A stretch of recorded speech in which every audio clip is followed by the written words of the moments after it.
उद्धव गुट के नेता संजय राउत लगातार अपने बयानों की वजह से चर्चा में बने हुए हैं। उन्होंने हाल ही में वीर सावरकर पर बात करते हुए कहा था कि वे दाढ़ी रखने के खिलाफ थे। सावरकर कहते थे कि दाढ़ी केवल छत्रपति शिवाजी को शोभा देती है और किसी को नहीं। इस पर अब ऑल इंडिया इमाम एसोसिएशन के अध्यक्ष मौलाना साजिद रशीदी और अखिल भारत हिंदू महासभा के राष्ट्रीय अध्यक्ष स्वामी चक्रपाणी की प्रतिक्रिया आई है, जिसमें उन्होंने रावत के इस बयान की कड़ी निंदा की है और माफी की मांग की है। संजय राउत जी ने जो एक बात कही है, बड़ी अजीब बात कि साहब वो दाढ़ी के खिलाफ थे। उनका इशारा कहाँ है, ये उनको सोचकर बोलना चाहिए था।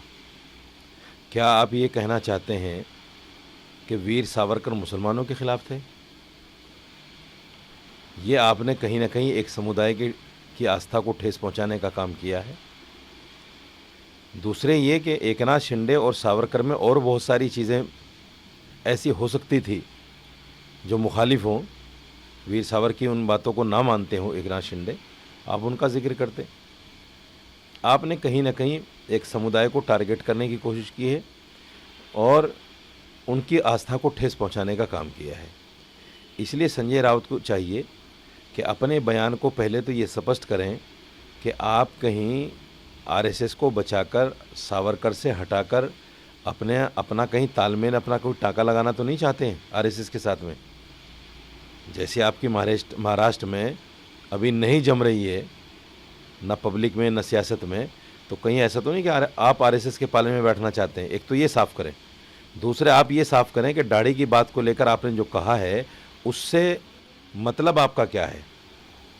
आज मुसलमान जिस अकीदत के साथ, जिस मोहब्बत के साथ आपके साथ जुड़ रहा है, तो वो तो नहीं जुड़ेगा अगर आप ये चाहेंगे कि सावरकर मुसलमानों के खिलाफ था। दाढ़ी वाला तो वही कहा जा सकता है।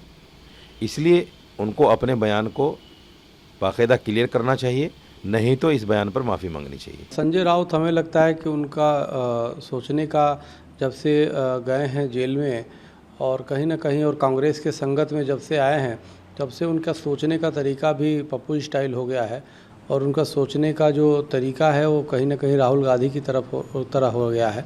क्योंकि आप ज़रा सोचो कि वीर सावरकर जी दाढ़ी पे क्यों टिप्पणी करेंगे, और जब दाढ़ी के वो में है तो बाला साहब ठाकरे जी स्वयं दाढ़ी रखने लगे थे अंत में।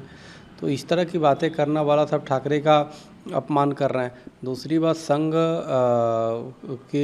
का जो है, संघ तो पूरी तरह सावरकर जी के साथ हमेशा खड़ी रहती है, संघ की विचारधारा। तो इसलिए इस तरह की बातें करना कहीं ना कहीं नफरत फैलाना है, कहीं ना कहीं फ्रस्ट्रेटेड दिखाना है कि उनकी किस प्रकार की मानसिक स्थिति बड़ा दुर्भाग्यपूर्ण है। हम इसकी निंदा करते हैं। तो जब आदमी का दिमाग फिर जाता है, वो कुछ भी बोलता है।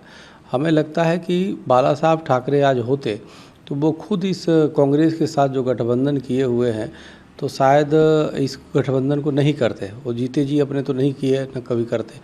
और आप देखिए कि और जो वीर सावरकर की कांग्रेस गाली देती है, राहुल गांधी जी बार बार अपमानजनक टिप्पणी करते हैं और उनके साथ उद्धव जी उनके साथ गठबंधन किए हुए, संजय राउत जी उनके साथ गठबंधन किए हुए।